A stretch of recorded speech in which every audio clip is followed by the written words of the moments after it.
Hello, welcome मेरे प्यारे विद्यार्थियों। एक बार फिर से आप सभी का मेरे यूट्यूब चैनल पर स्वागत है। मैं एसटीएल और आज हम पढ़ने जा रहे हैं Dalton's law of partial pressure और डाल्टन्स लॉ। वैसे देखिए, अब तक हमने जितना पढ़ा, हमने चार्ल्स लॉ पढ़ा, बायस लॉ पढ़ा, एवोगाद्रोज लॉ पढ़ा, गैलुसेक लॉ पढ़ा, आइडियल गैस इक्वेशन पढ़ा। जितने भी गैस लॉ थे वो सिर्फ एक गैस के लिए थे, या फिर एक आइडियल गैस के लिए थे, या फिर किसी एक रियल गैस के लिए थे।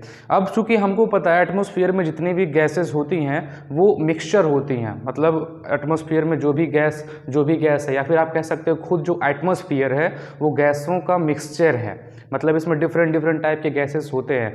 अगर आप इन गैसेस को लेकर के किसी कंटेनर के अंदर फिल करो तो उस कंटेनर के अंदर कई टाइप की गैसें होंगी। सपोज कर लो, आप नॉर्मल जानते हो, आपके एयर के अंदर कार्बन डाइऑक्साइड है, आपके एयर के अंदर नाइट्रोजन है, ऑक्सीजन है। तो अलग अलग टाइप के गैस एक सिंगल कंटेनर के अंदर फिल किए जा सकते हैं। मतलब अगर एटमॉस्फेयर से हम लेकर के गैस को किसी कंटेनर के अंदर फिल करें तो इसमें ऑक्सीजन भी हो सकता है, इसके अंदर नाइट्रोजन भी हो सकता है, इसके अंदर कार्बन डाइऑक्साइड भी हो सकता है, मीथेन भी हो सकता है, कार्बन मोनोऑक्साइड हो सकता है। मतलब जितने भी गैस जो एटमॉस्फेयर में हैं उन सभी को लेकर के हम इस वेसल के अंदर क्लोज कर दिया। वेसल के अंदर हमने इसको वेसल के अंदर इसे इन कर दिया। अब एक बात बताओ, अब जो इस वेसल पर लगने वाला प्रेशर होगा, इसके कंटेनर पर जो लगने वाला प्रेशर होगा वह प्रेशर क्या होगा? क्योंकि अगर मेरे पास कोई एक गैस होता, अगर मेरे पास सिर्फ ऑक्सीजन होता तो मैं इसके लिए फार्मूला लगा लेता। अगर मेरे पास नाइट्रोजन होता तो मैं इसके लिए फार्मूला लगा लेता। या फिर सपोज करो कि मेरे पास कोई आइडियल गैस होता तब भी इसके लिए PV इक्वल nRT लगा लेता, प्रेशर यहाँ से फाइंड कर लेता। अगर ये होता तो ऐसे ये वाला फार्मूला लगा के हम प्रेशर को फाइंड कर सकते थे, वैल्यूम इन्वर्सली प्रोपोर्शनल प्रेशर। तो ऐसे दो तीन फार्मूले हमने जितने भी देखे थे उन सभी फार्मूलों का यूज करके हम किसी एक गैस के लिए हम प्रेशर को बता सकते हैं। लेकिन अगर ढेर सारे गैस एक ही कंटेनर के अंदर फिल कर लिया जाए तो इनका प्रेशर कैसे डिफाइन किया जाएगा? इसी को सबसे पहले जॉन डाल्टन वैज्ञानिक का नाम याद रख लीजिएगा। जॉन डाल्टन ने नियर अबाउट 1801 में इन्होंने इसे एम्पिरिकली कैलकुलेट किया और नियर अबाउट 1802 में इसे पब्लिश किया। जॉन डाल्टन ने 1801 में इस लॉ को एक्सपेरिमेंटली प्रूफ किया और प्रूफ करने के बाद 1802 में क्या कर दिया, इसे पब्लिश कर दिया। अब क्या है ये लॉ, चलिए देखते हैं। वैसे इस लॉ का पहले डिफिनेशन देख लीजिए, फिर हम इस लॉ में आगे बढ़ते हैं।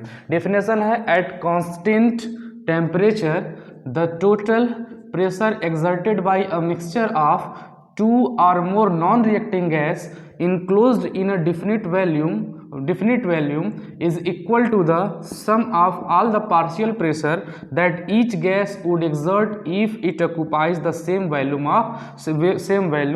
Ln। कहने का मतलब यह है कि डाल्टन लॉ में कि अगर दो या फिर दो से अधिक गैसों को किसी एक कंटेनर के अंदर भरा गया है, फिल किया गया है और वो गैसें आपस में रिएक्शन नहीं कर रही हैं तो उस कंटेनर के अंदर जो टोटल प्रेशर होगा उन सभी गैसों के पार्शियल प्रेशर का एडिशन होगा। कहने का मतलब यह है कि मान लो कि मेरे पास यहाँ पे एक कंटेनर है, थोड़ा ध्यान सुनिएगा। मान लीजिए कि मेरे पास यहाँ पे क्या है, कंटेनर है और इस कंटेनर में दो गैस है, ऑक्सीजन गैस है और हाइड्रोजन गैस है। सपोज कर लेते हैं इस कंटेनर का जो वॉल्यूम है वह 1 लीटर है। सपोज कर लेते हैं कंटेनर का वॉल्यूम कितना है, 1 लीटर है। ऑक्सीजन गैस और हाइड्रोजन गैस इस कंटेनर के अंदर प्रेजेंट है। तो इस कंटेनर के ऊपर जो लगने वाला टोटल प्रेशर होगा वह ऑक्सीजन के प्रेशर, पार्शियल प्रेशर और साथ में हाइड्रोजन के पार्शियल प्रेशर का ऐड होगा। अब पार्शियल प्रेशर क्या होता है अब ये भी जान लीजिए।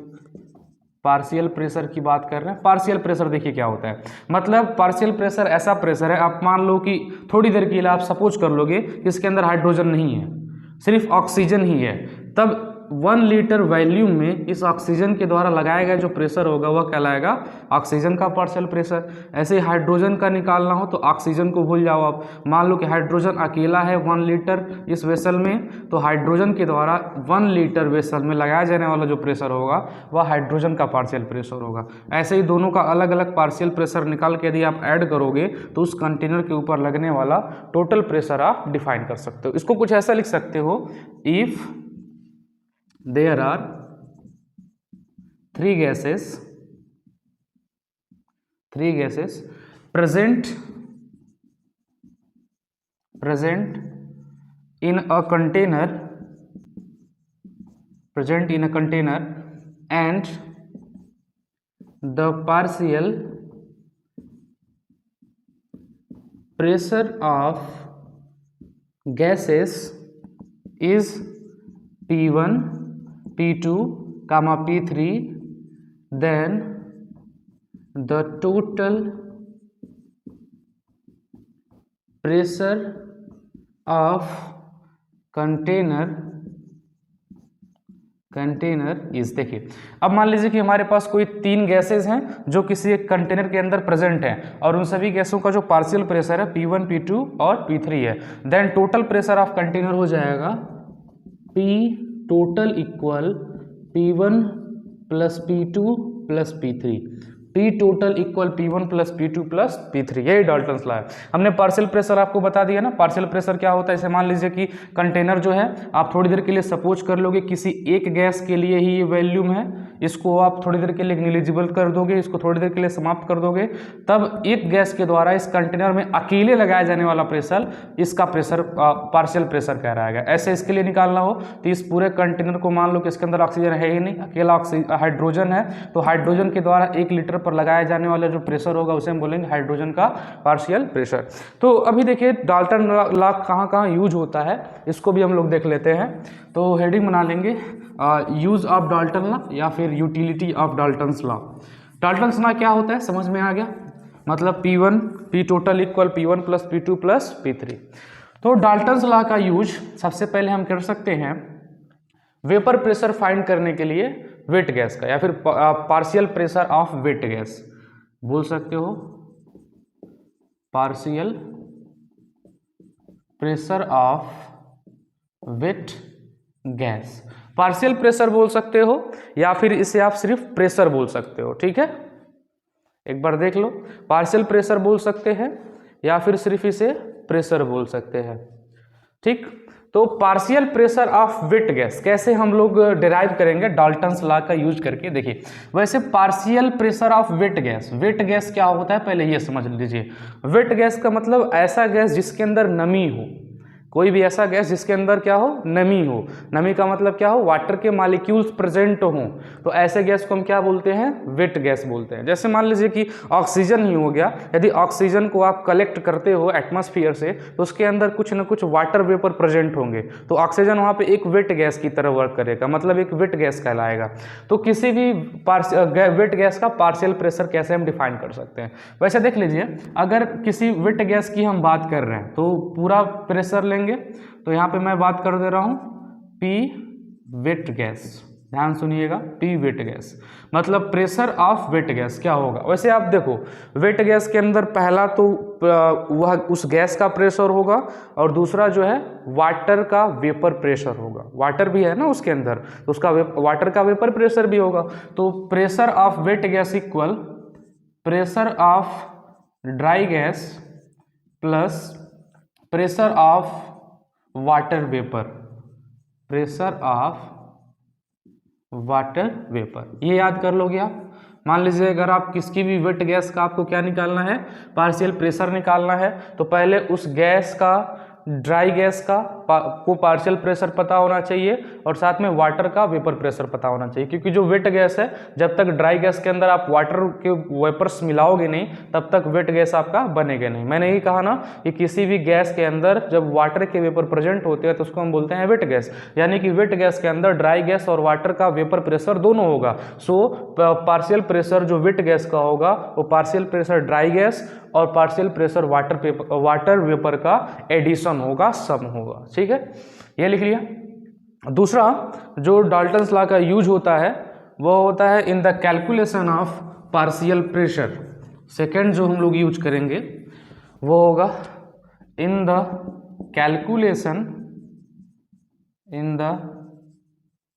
Calculation of partial pressure. ठीक है, पहला हमने देख लिया पार्शियल प्रेशर का यूज हम वेट गैस का डाल्टन्स लॉ का use partial pressure of wet gas निकालने के लिए कर सकते हैं। दूसरा, अगर हमें डाल्टन्स लॉ का यूज करना हो तो इन the calculation of partial pressure कैसे करेंगे, हम यहाँ पे सपोज करेंगे, suppose we have 3 gases present in a closed container with volume V and the partial pressure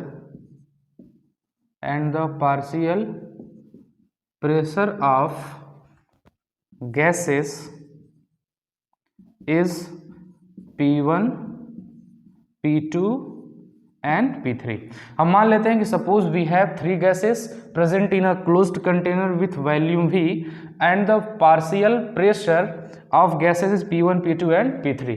तो देखो, अगर मान लो आपके पास कोई गैस है, किसी कंटेनर के अंदर आपने 2-3 प्रकार की गैसों को मिक्स कर दिया है, तो उसका पार्शियल प्रेशर आपको P1, P2, P3 दे रखा है। सो एक चीज़ देखो, आपको पता है अभी जो हमने यूज किया है फार्मूला PV = nRT, आप जानते हो ना। PV = क्या होता है?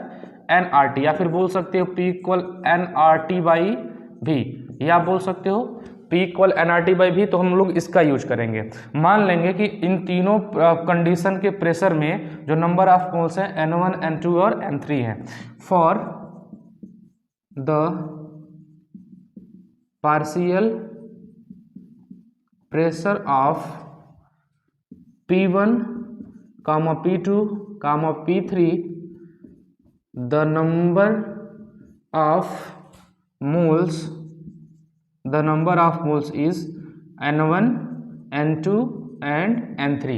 अब देखो क्या हो जाएगा, देन अभी देखो पहले वाले गैस के लिए हो जाएगा P1 = N1 है तो P1 = N1 RT/V, ये हो जाएगा P1 = N1 RT/V। Second gas के लिए हो जाएगा P2 = N2 RT/V। तीसरे गैस के लिए हो जाएगा P3 = N3 RT/V। ये चीज़ आप ध्यान दो लो। P1 = हो जाएगा N1 RT/V, P2 = N2 RT/V, P3 = N3 RT/3। ये हमको मिल जाएगा। ये वाला इरेज कर रहा हूँ, ठीक। तो अब हमें पता है अकॉर्डिंग टू डाल्टन्स लॉ, इसको मैं इरेज कर दे रहा हूँ, तब उसके आगे बढ़ते हैं। ठीक, ये हमारे पास आया। अब हमें पता है अकॉर्डिंग टू डाल्टन्स लॉ क्या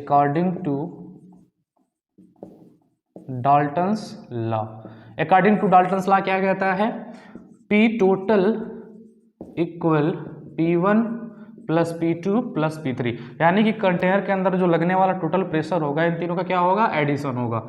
सो P total = P1 की वैल्यू क्या है? N1 RT/V, रख देते हैं N1 RT/V, और बीच में क्या है? एडिशन लगा देते हैं। P2 की वैल्यू N2 RT/V, ये हो जाएगा N2 RT/V। P3 की वैल्यू क्या है? N3 RT/V। ठीक, चलो यहाँ से हो जाएगा P total = इन तीनों में कॉमन कौन है? RT/V, तो यहाँ पे RT/V कॉमन ले लेते हैं। ब्रैकेट में क्या बच जाएगा?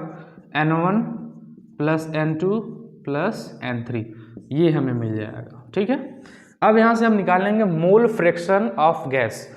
यहाँ से हम निकालेंगे mole fraction of gas, mole fraction X1 of the gas, mole fraction of the gas. अब मोल फ्रैक्शन X1 निकाल रहा हूँ। मोल फ्रैक्शन X1 किस गैस के लिए होगा? P1 गैस के लिए होगा। मतलब वह गैस जिसका प्रेशर P1 होगा, उसका मैं मान लेता हूँ मोल फ्रैक्शन क्या होगा? X1 होगा। तो मोल फ्रैक्शन X1 इक्वल क्या होगा? X1 इक्वल यहाँ से होगा P1/P टोटल। ध्यान रहे, mole fraction of the gas हमें कैसे निकालेंगे? मोल फ्रैक्शन मान लेते हैं X1 है, तो P1/P टोटल आप करोगे तो उसका आपको मोल फ्रैक्शन मिल जाएगा। चलिए देखते हैं मोल फ्रैक्शन कैसे निकलेगा।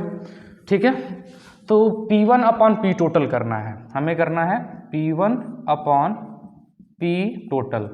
P1 की वैल्यू अभी हमने यहाँ पे नीचे रखा था। P1 इक्वल क्या होता है? P1 इक्वल यहीं पे देख लो, P1 equal N1 RT/V, P1 equal है N1 RT/V, मैं ऐसा रख दे रहा हूँ। और P टोटल की वैल्यू क्या है, N1 N2 N3, मतलब RT/V यहाँ पे लिख दे रहा हूँ, RT/V ब्रैकेट में N1 plus N2 plus N3। देखो RT/V से RT/V कैंसिल हो गया, हमें मिल गया P1 upon P total equal N1 upon N1 plus N2 plus N3, हमको ये मिल गया। ठीक है, P1 इक्वल है P1 upon P total equal मिल गया N1 upon N1 plus N2 plus N3। यह जो इक्वल है, यह इक्वल किसके है, x1 के इक्वल है। यह किसके इक्वल है, x1 के इक्वल है। मतलब जो मोल फ्रैक्शन होगा x1 का वो क्या होगा, N1 upon N1 plus N2 plus N3। It means x1 की वैल्यू आपको ये मिल गई। सो x1 की वैल्यू जो मोल फ्रैक्शन है वो मिल गया है N1 upon N1 plus N2 plus N3। ऐसे ही अगर मैं मानूँ सेकेंड गैस जो उसके अंदर प्रेजेंट है जिसका प्रेशर P2 है, तो उसका जो मोल फ्रैक्शन क्या होगा, बस ऐसे ही सेम कर दो। N1 की N1 x1 था तो N1, x2 है तो यहाँ पे N2 लो, तो N2 अपॉन हो जाएगा N1 plus N2 plus N3।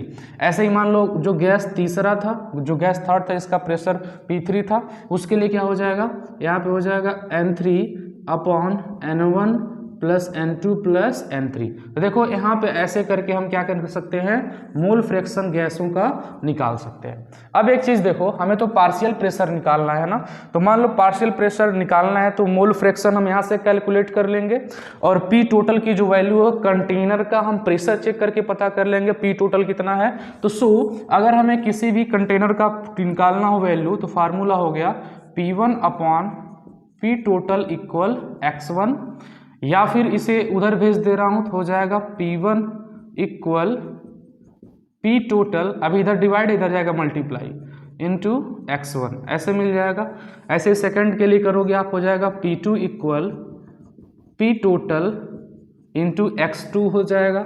ऐसे थर्ड गैस के लिए करोगे P3 equal P total into x3 हो जाएगा। यहाँ से हमने क्या पाया, देखिए इतना कैलकुलेशन करने के बाद हमें ये मिला है, अगर हमें किसी भी गैस का पार्शियल प्रेशर निकालना हो, मान लीजिए कंटेनर के अंदर 3 गैस है, तो मान लीजिए पहले गैस का हमें पार्शियल प्रेशर निकालना है, तो कंटेनर का टोटल प्रेशर और पहले गैस का मोल फ्रैक्शन हमें निकालना पड़ेगा। मोल फ्रैक्शन हम पता कर लेंगे, फार्मूला दे रखा है मोल फ्रैक्शन का, N1 अपॉन मान लीजिए x1 का निकालना है तो N1 upon N1 plus N2 plus N3, इससे हम निकाल लेंगे, इससे हम मोल फ्रैक्शन निकाल लेंगे। आपको मोल फ्रैक्शन मिल गया। कंटेनर का टोटल जो प्रेशर है वह बाहर से ही चेक कर सकते हो, तो टोटल प्रेशर आपको कंटेनर का मिल गया, मोल फ्रैक्शन मिल गया, तो किसी भी गैस का पार्शियल प्रेशर डिफाइन कर सकते हो। ठीक है, फार्मूला क्या है, P1 equal P total into x1 यानी mole fraction, P2 equal P total into x2 यानी mole fraction of second gas, P3 equal P total into x3 mole fraction of third gas. तो मेरे प्यारे विद्यार्थियों, इसका आप एक स्क्रीनशॉट ले लो, और ये जो फार्मूले हैं इन फार्मूलों को आप बस ध्यान में रखोगे। ठीक है, यहाँ पर जो हमने ये और ये वाले जो फार्मूले हमने निकाले हैं, बस इन फार्मूलों का यूज करके हम किसी भी कंटेनर के अंदर प्रेजेंट डिफरेंट गैसों के हम पार्शियल प्रेशर डिफाइन कर सकते हैं। तो मेरे प्यारे विद्यार्थियों, उम्मीद है आपको ये डाल्टन्स लॉ का ये लॉ आपको समझ में आया होगा। मिलते हैं मेरे प्यारे विद्यार्थियों आपसे न्यू वीडियो में, तब तक के लिए जय हिंद।